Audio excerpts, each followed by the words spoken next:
Have you ever noticed how the color of food can make it more or less appealing?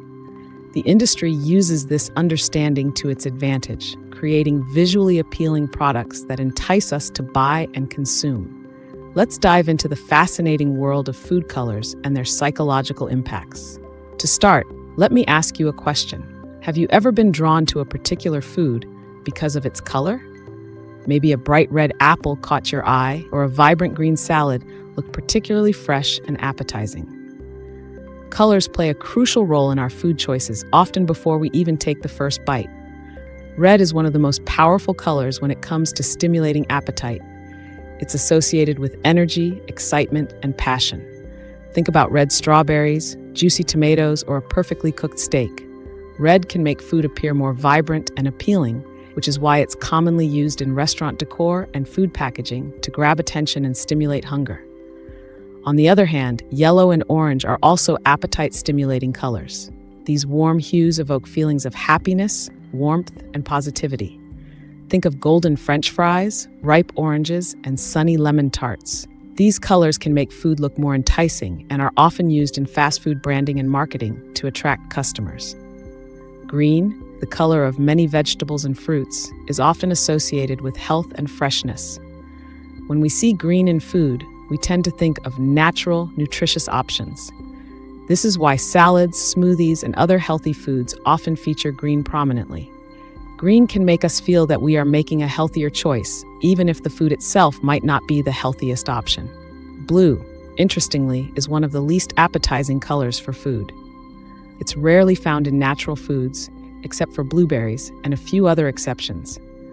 Some studies suggest that blue is an appetite suppressant because it's associated with mold and spoilage. This is why you'll rarely see blue in food packaging or restaurant decor aimed at stimulating appetite. Let's talk about brown, a color often associated with richness and indulgence, especially in foods like chocolate, coffee, and roasted meats. Brown can evoke feelings of warmth and comfort, making it a popular color in desserts and hearty meals. It suggests a depth of flavor and satisfaction, which can be very appealing.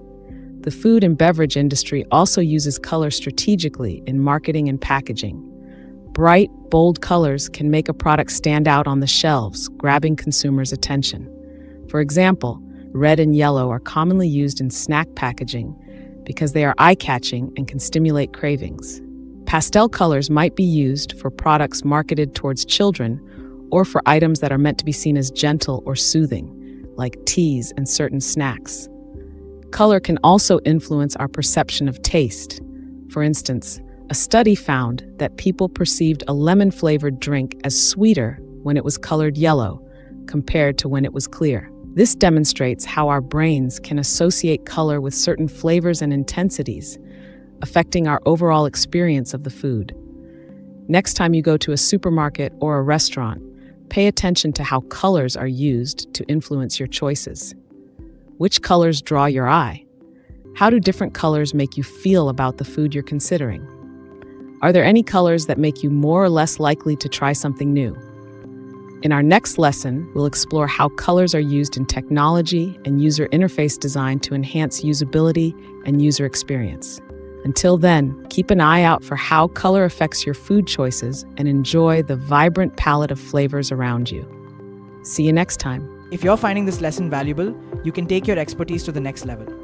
Join over 27,000 students at the Institute of Professional Psychology and earn your professional certification in this field. Scan the QR code on your screen or click the link in the description to access the full curriculum, workbooks, and your accredited credential.